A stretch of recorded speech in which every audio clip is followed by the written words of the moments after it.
2312517. Perkenalkan, nama saya Jihan Hoiria dengan NIM 2312500529. Halo, nama saya Muhammad Hasmi Abdullah, saya dari Universitas Budi Luhur dengan NIM 231150512. Perkenalkan, nama saya Satria Perdana Abidin dengan NIM 23115041. Saya Dionisius Tegrau Darmadi. Pernahkah kamu memberikan instruksi ke device yang kamu miliki seperti "Hai Alexa, tolong nyalakan lagu hits tahun 2023" atau "Hai Google, di mana letak restoran terenak di Jakarta Selatan?" Lalu bagaimana Google dan Alexa dapat memahami bahasa sehari-hari kita? Ternyata terdapat bantuan Natural Language Processing atau NLP. NLP merupakan cabang ilmu AI yang berinteraksi dengan mesin dan manusia dengan menggunakan bahasa sehari-hari. Di mana letak Universitas Budi Luhur? Universitas Budi Luhur ada di Jalan Ciledug Raya, RT 10 RW 2, Petukangan Utara, Catch, Pesanggerahan, Kota Jakarta Selatan. Daerah khusus Ibu Kota Jakarta 12.260.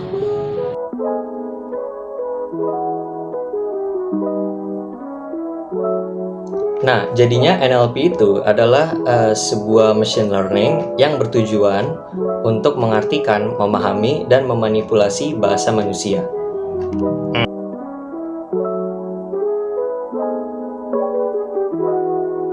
Nah, karena kita sudah memahami yang namanya NLP, sekarang kita akan membicarakan tentang manfaatnya. Jadinya manfaat yang pertama yaitu untuk asisten sebenarnya. Misalkan kita mencari sebuah data atau informasi. Nah, caranya itu hanya berbicara saja. Misalkan carikan saya sebuah mobil termurah yang ada di lokasi sekitar saya misalkan gitu. Nanti dia akan muncul mobil-mobil yang termurah di sekitar saya misalnya gitu. Atau carikan saya rumah makan terdekat, maka dia akan muncul rumah makan terdekat. Nah, itu sebenarnya. Dan yang kedua, mereka itu dapat berguna sebagai translator.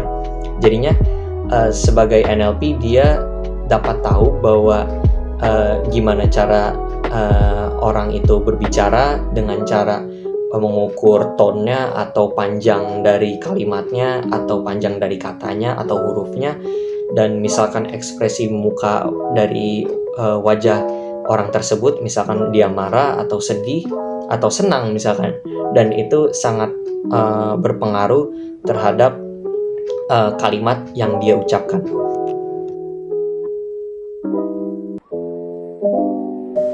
Cara kerja Natural Language Processing atau bisa disingkat dengan NLP terdapat dua fase utama, yaitu persiapan data atau data processing dan pengembangan algoritma NLP.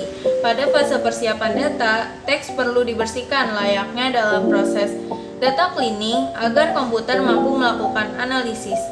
Page Target menjabarkan beberapa cara NLP yang umumnya dilakukan dalam proses persiapan data ini.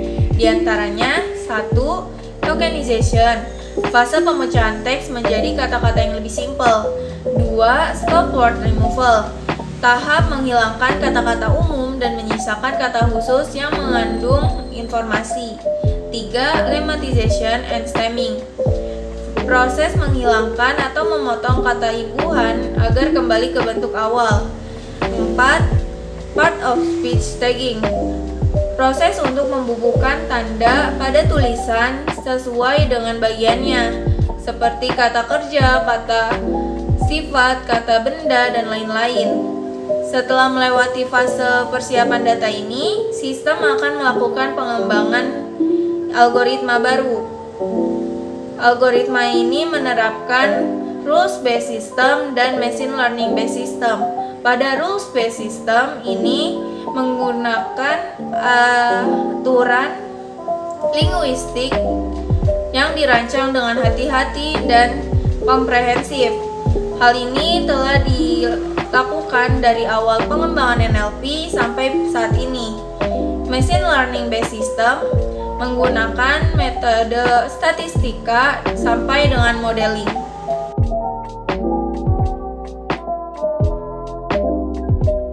Nah, jadi program NLP ini untuk menjalankan tugasnya bisa menggunakan beberapa teknik.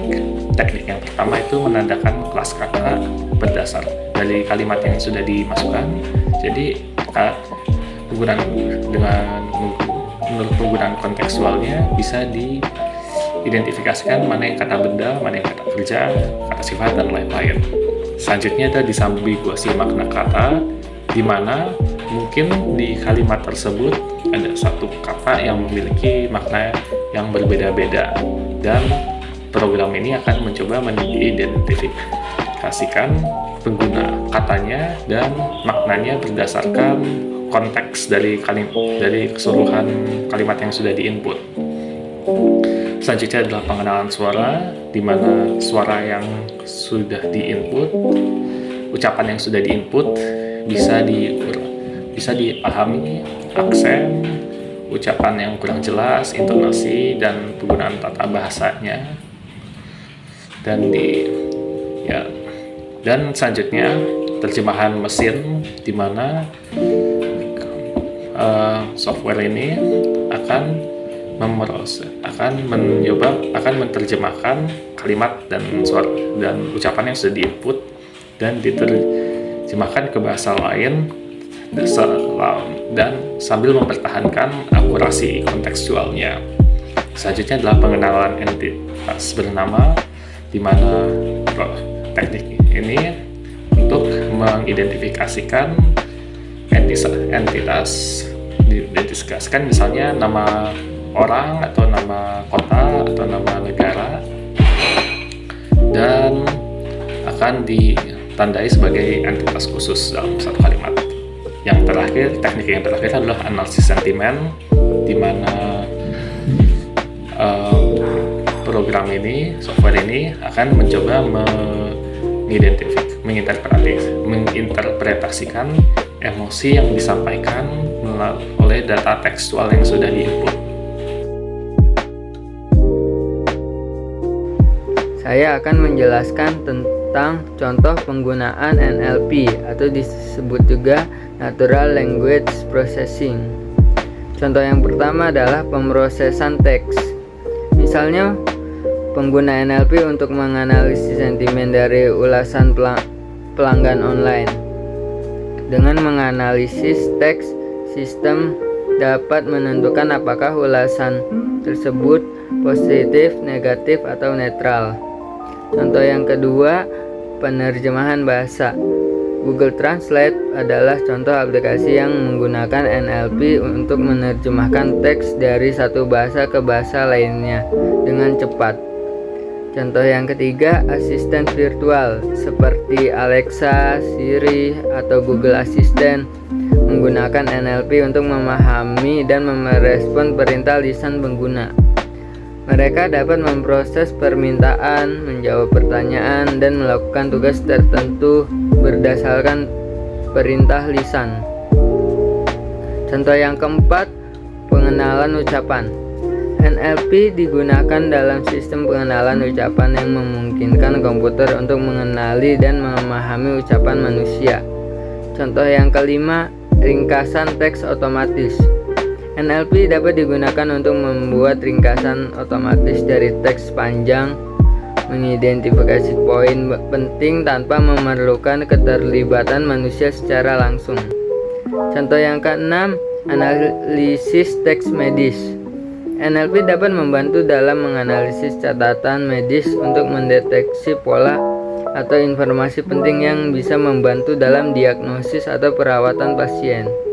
Contoh yang ketujuh, pencarian berbasis bahasa alami. Mesin pencari seperti Google menggunakan NLP untuk memahami pertanyaan pengguna dan memberikan hasil pencarian yang relevan. Contoh yang ke-8, pengenalan nama entitas.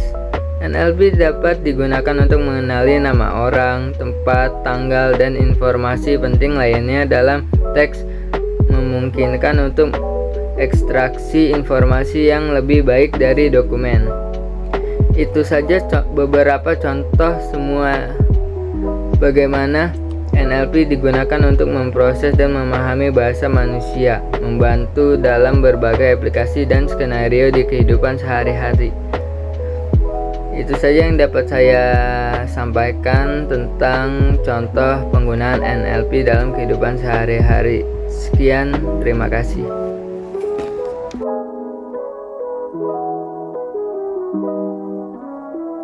Saya di sini akan menceritakan atau menjelaskan tentang kekurangan dari NLP atau Natural Language Processing. Setelah saya melihat dari beberapa sources dan ternyata mereka rata-rata hasilnya itu sama, jadinya saya akan mengambil dari satu saja, yaitu dari Profilus.com tentang Natural Language Advantages and Disadvantages. Jadinya yang pertama itu adalah mereka itu terkadang tidak bisa membaca atau tidak bisa mengerti yang namanya bahasa manusia seperti sarkasme, ungkapan, dan bahasa gaul. Jadinya jika kita memasukkan data-data seperti itu, mereka akan menghasilkan informasi yang tidak akurat, bahkan dapat menghasilkan error juga.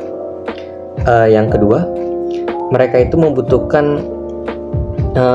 membutuhkan budget yang besar istilahnya, karena NLP itu membutuhkan atau untuk menjalankannya membutuhkan aplikasi yang tingkat tinggi, jadinya otomatis mereka membutuhkan perangkat yang tinggi. Jadinya atau perangkat yang tingkat tinggi. Jadinya terkadang agak miris jika sebuah pihak atau organisasi turun atau tutup karena mereka kekurangan budget. Dan yang terakhir, informasi yang tidak akurat atau bias. Jadinya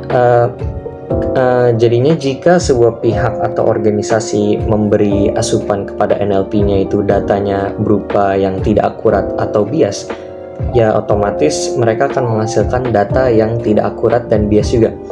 Jadinya terkadang mereka itu akan melakukan hal seperti itu untuk membaguskan pihak atau organisasi, atau misalkan mempalsukan